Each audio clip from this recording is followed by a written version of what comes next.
Good morning, beautiful people. Welcome to yet another episode of the Younib Breakfast Show with me, Peninah Wachera. I hope you guys have woken up well and are very, very excited to face your day. For me, I'm really, really excited, and I hope you guys are feeling okay and you've said your morning affirmation, yeah? As it is the norm here at the Younib Breakfast Show, let's go straight to the morning bite of the day.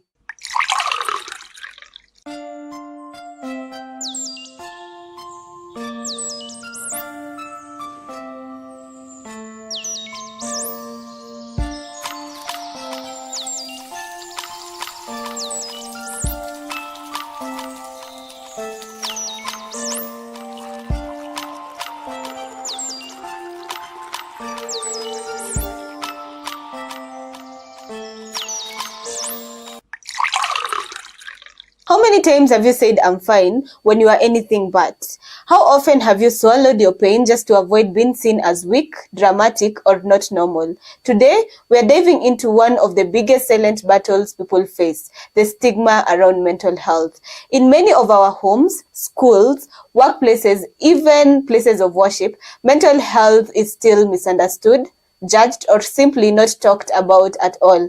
And because of the silence, so many suffer alone. So in this episode, we are asking the real questions. Why is mental health still taboo? What does stigma actually look like? And how can we, together, create safe spaces where people feel seen, heard, and supported? We are joined by our mental health experts who have been working with people through the weight of stigma every day. So stay comfortable and let's talk about it. Let's break the silence. Remember, this show is proudly brought to you by Miss Ashen and Younib organization, and we're trying to reach out to the community to teach you on matters mental health. So if you need any psychological help, you can always call the number 0700 352 250, and our very own psychologist who are here with us will be able to help you out. So good morning. Good morning. How are you guys feeling this morning? Tuanze kwako. Well, I'm feeling well. I'm quite pumped today.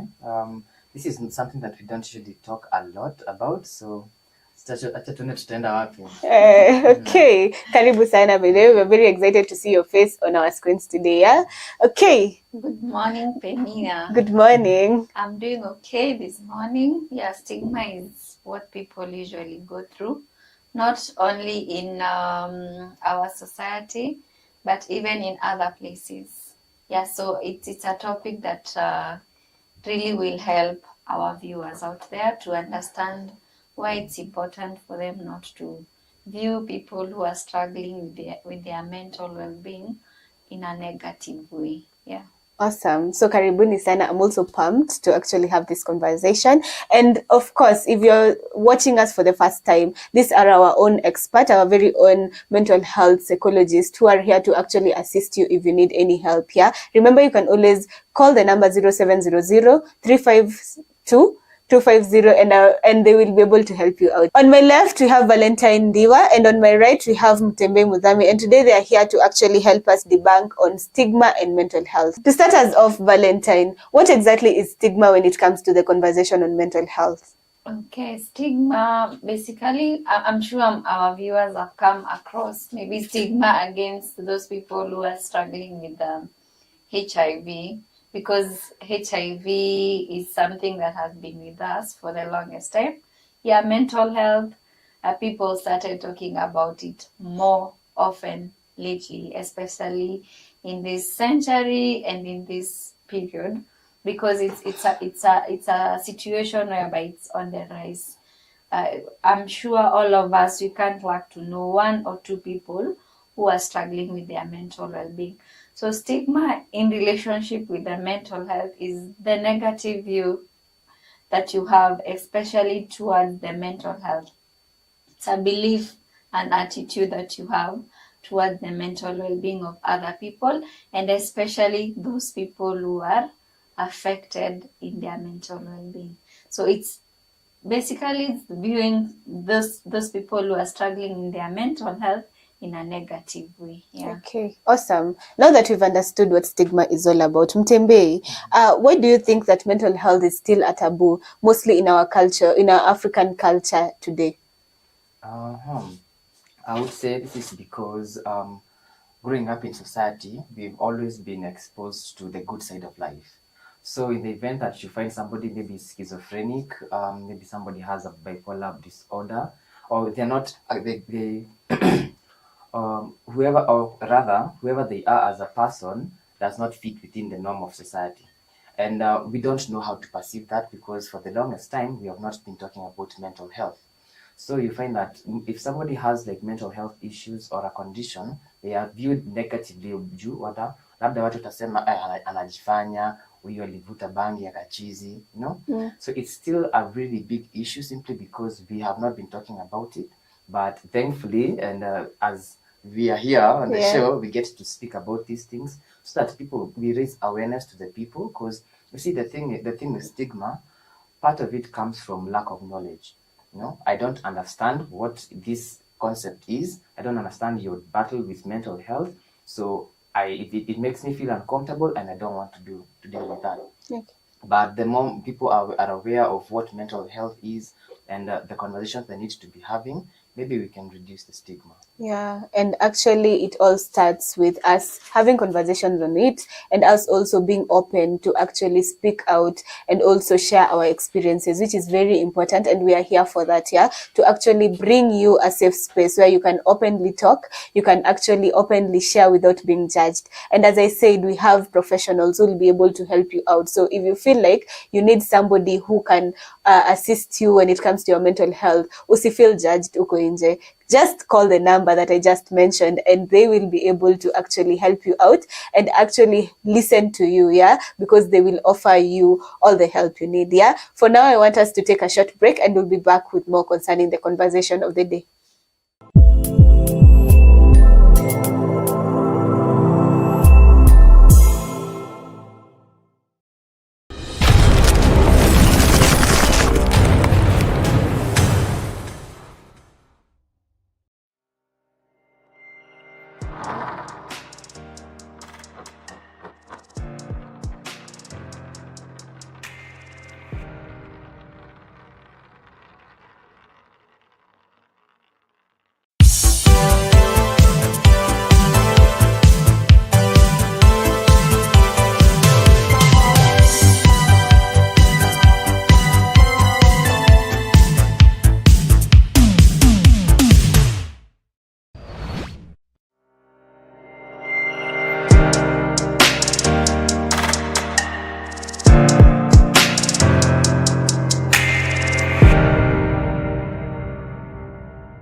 Welcome back. This is still the Younib Breakfast Show with me, Peninah Wachera, and I hope you guys are continuing to learn how to actually stop stigma on mental health, So coming back to the conversation, Valentine, how does stigma really affect someone who is struggling silently with mental health?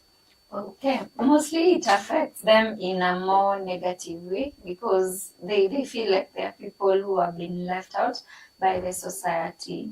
If you are this person, maybe you are used to having people around you, and all of a sudden, because of the fact that mentally you're not okay, it means that you cannot relate with people.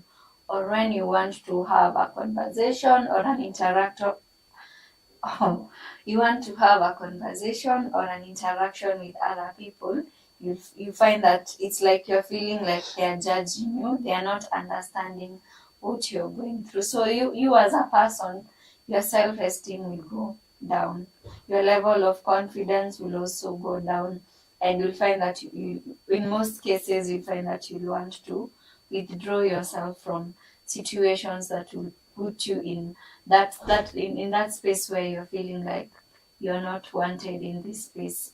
So it might even end up leading to death, because at the end, if you're not loved, you're not wanted, it means that you'll have that sense of feeling that you don't belong in this place. And on the hierarchy of human needs, you find that sense of belonging is part of the things that we as human beings need in our lives. So if we lack that, it means that we are as good as not being in this world. Yeah. Okay, awesome. I hope we are still enjoying this conversation and we are getting to also learn from it. Yeah. So, Mutembei, what is the role of language play in reinforcing stigma? When I talk about language, I mean the phrases like "this person is mad," "this person is crazy," "this person is just being dramatic." What is the role of that type of phrases? You see, the thing with what do you call it? You see, the thing with regard, we could either be positive or negative. So the way people view us and the way they communicate to us that they view us really shapes who we are as people. So you'll find that in the event that maybe you're struggling with a condition, maybe you have bipolar, or maybe you have, like I had mentioned, schizophrenia. If people keep saying that huyu amechizi, huyu ni mwenda wazimu, it gets to a point where now you feel stigmatized and you don't even want to share about your struggles. And what this does, it also now adds to the cycle, because the moment that you keep quiet, you're not correcting this person and telling them, it's not that I am mad, it's just that anakuanga na episodes zangu hapa na pale. Once you get to psychoeducate them, ataweza kuona kumbe huyu mtu akuange mechizi ndivyo tu. Maybe life dealt them a few spoiled cards, but si kusema ati entirely maisha yake imeharibika. So the moment tunaambia watu about ule anakuanga mechizi, ule saa ingine anafikanga mahali anaachilia kidogo, other common ones anakuanga amebakisha ka percentage kadogo. When you keep telling people this, or when you keep sharing this with other people, you'll find that maybe somebody else is struggling with their mental health and they can recognize patterns that this other person has, but they won't share about it because they'll feel castigated, they'll feel judged. So that language, that jargon around mental health, it really impacts not just the person who you're directing it to, but the other people around you. Okay, awesome. And Valentine, I'd like to know, how does gender roles really and expectations affect really mental health stigma? For example, we know we are told women should always be the ones to work in the kitchen. Men should always be the ones who provide. Men should always man up, yeah, for the women, yeah. We are called too emotional sometimes. So how do these roles really and expectation affect mental health stigma? Okay, I think in relation to that, I would say as a society, we've not understood the feminine trait and the masculine trait. You might find that even a female somehow may have some of the masculine trait.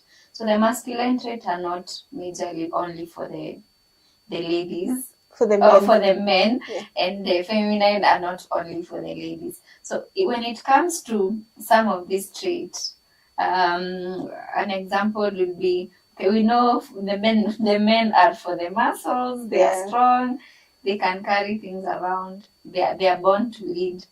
But does it mean that as a woman you cannot lead? It's not the case as a woman. Yeah. So you might find some of these traits, we all have these traits. And these traits are the ones that are majorly responsible for the roles. So it means that if a woman can cook, even a man can cook. But because of our cultural beliefs or even our societal expectations, that is why we are finding that there is that conflict on who is supposed to do what. But in this century that we live, especially the 21st century, we are seeing these roles. Like we are seeing the man going in the kitchen, or the woman also providing for the family. Why? Because the time frame has also, we have become more aware of some of these things, and we don't like focus too much on the cultural beliefs that we have, unlike the people of the olden times. So you might find, because maybe I'm cooking and Mutembei comes in the house and sees not me but my husband cooking, and then he's like, you mean you cook in the house? Yeah.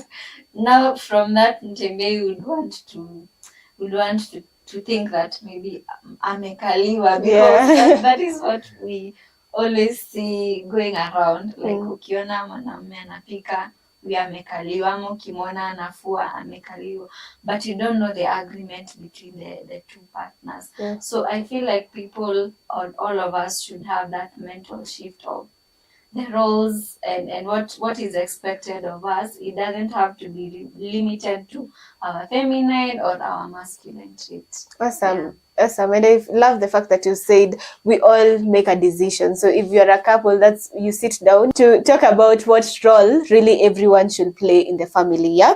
So I want to ask the question of the day. And please feel free to actually send your feedback through our social media platform, which is Younib_TV on Instagram, Younib Media TV on Facebook, and there's a number on your screen. You can SMS or WhatsApp 0719 144 144. Yeah. So the question is, have you ever kept your struggles to yourself because you feared being judged? Again, have you ever kept your struggles to yourself because you feared being judged? Yeah. For now, let's take this short break and we'll be back with more concerning the conversation of the day.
Welcome back, and I'll just go straight to sampling your feedback. Number one, I'll sample the first one. Yes, I once cried in the shower just to keep my strong friend's reputation alive.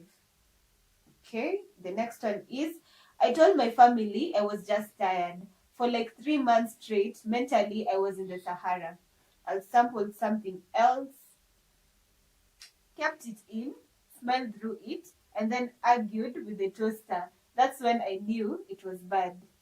Okay, I'll sample someone else's response. Yes, especially in church. I didn't want people thinking I lacked faith. And the last one, I stayed quiet for years and it cost me my peace, my sleep, and almost my life.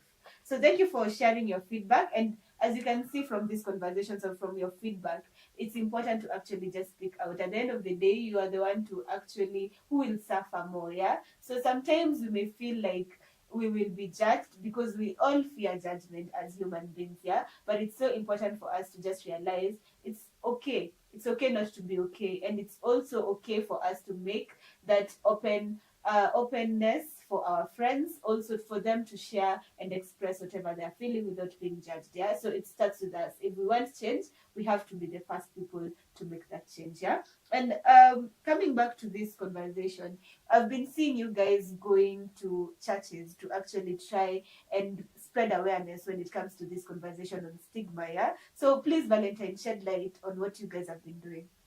Okay. We've been going to different, I would say, the community, and part of the community is the church. I would like to say that this issue of mental health has not been so much embraced in our country. We are still struggling to make people aware of the fact that there is a giant, let me call it a giant, called mental health challenges, and it's not because of kurogwa, because from our spiritual, let me not call spiritual, but rather religious. From our religious beliefs and aspects, you might find that there are people, even in different churches, having their children or husbands or people they know struggling with mental health, and they believe that huyo alifanya nini, alirogwa. Na ukienda hapo uambiwe like this si kurogwa, maybe the person is struggling with schizophrenia like Mutembei has said, and you are thinking that amerogwa because of that concept of mambo na religion, our traditional beliefs and stuff. We don't want really to believe that this person is struggling with their mental health, and this is a person who ukimpeleka hospitali anakuwa nini, anakuwa sawa. So in the churches and even in the community, because we've not only been going to churches, we've been going to schools, you find that we've been creating awareness, letting people know that if, for example, you notice that you are not eating for 2 weeks or you are not sleeping with 2 weeks, just know that there is a place where you can find help. And if you notice that maybe your mom, your dad, your sister, your friend is behaving in a way that you feel like it's not the normal way, because what these psychological conditions usually do to us is that they make us become dysfunctional as human beings, or sometimes you can be functional, but at the same time the kind of behaviors that we portray to other people usually make them question whether we are normal or not.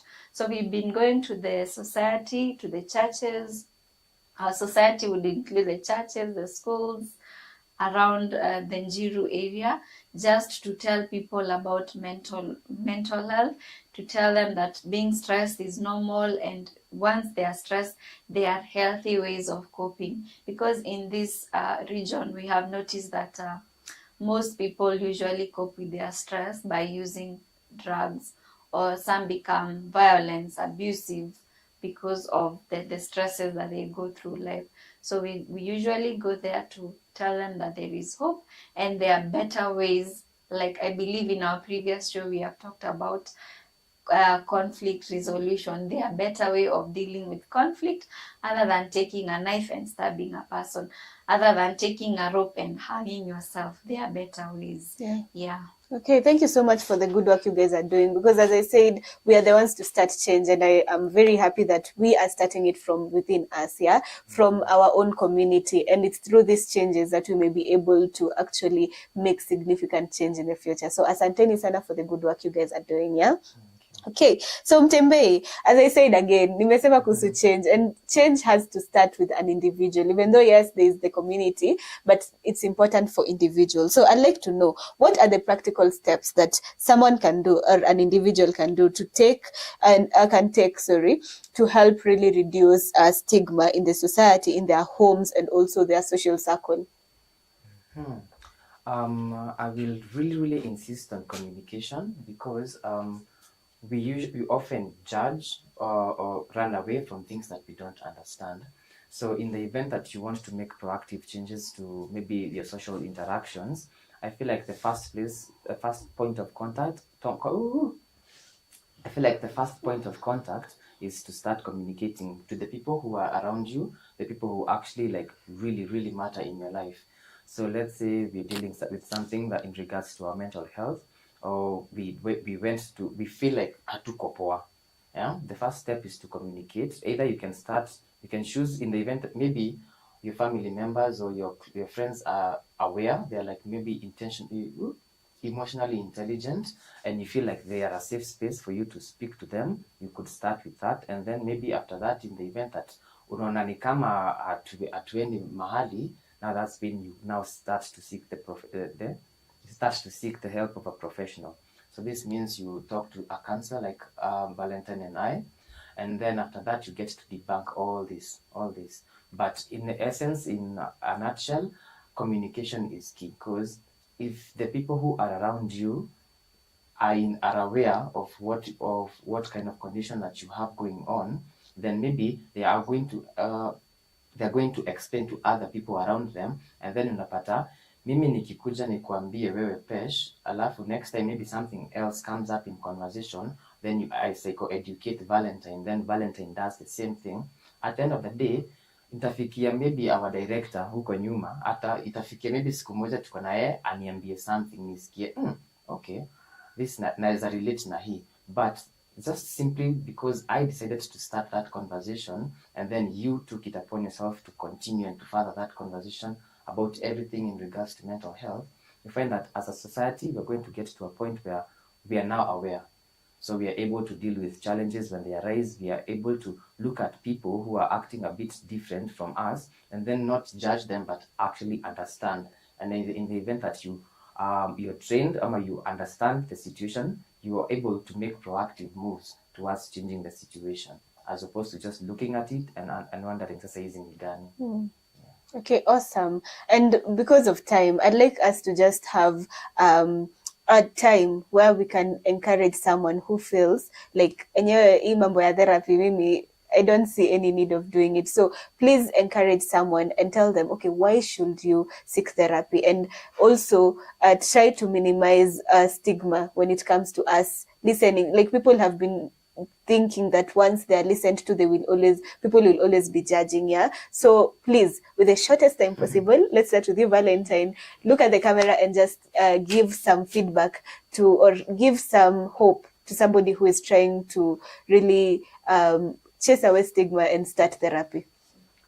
Okay, because even stigma itself, it doesn't necessarily have to come from the society. It can even come from you. Because you're stigmatizing yourself, you might find that you're not going for the therapy. So to that person who feels like maybe they are behaving differently and they are not loved and accepted, I would like to tell them that there is hope and there is a place where you can be heard. You can come and talk about the issues that you are struggling with. It's a safe space whereby professionals have been trained not to judge but to listen to you and to help you come out of that situation that you are in. Then another thing, how I would like to encourage you is be very knowledgeable, especially in the area of mental health, because we are living in an era whereby we have the technology, the information is all here with us. So with the knowledge, how we were able to and are still able to beat the stigma around a disease like HIV/AIDS is because of the knowledge that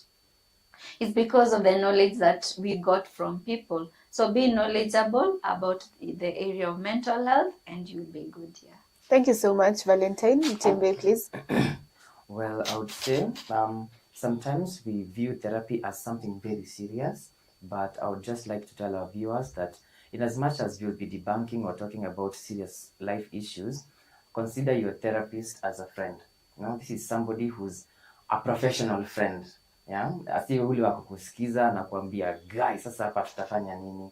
No, to our viewers, approach therapy not like you going to dump your problems to somebody and expect results, but rather just having a professional and guided conversation towards the issues that you may be suffering from with the intention of coming up with solutions. Okay, awesome. So thank you so much for actually coming and helping us debunk or demystify therapy and also stigma, yeah, because many people have been having stigma around mental health, and it's important for us to actually notify them and to tell them that therapy is not what they actually thought it was, yeah. So asanteni sana for taking your time, and let's be active listeners and let's listen without judgment to our friends, to people in our community, yeah. Let's be the people to always listen without judging, yeah. So thank you so much to everyone who has made this show a success. Thank you so much, Elias, for being our camera person and also our director. Asante sana. Today our timekeeper was Vilanjagi. Asante sana for the good work you guys have been doing for this show. And to you, our viewers, thank you so much. And today let us be the people to actually listen. So today, as we're going home or as we are spending time with our friends, our workmates, with our family members, let's ensure that we listen to them. Let's create that safe space where we can be able to tell them, let's talk about what you have been doing or what you have been feeling when it comes to your emotions, when it comes to your mental health, yeah. And I think with that, we'll be the first people to make change. So until next time, do have yourselves a beautiful day ahead. Goodbye.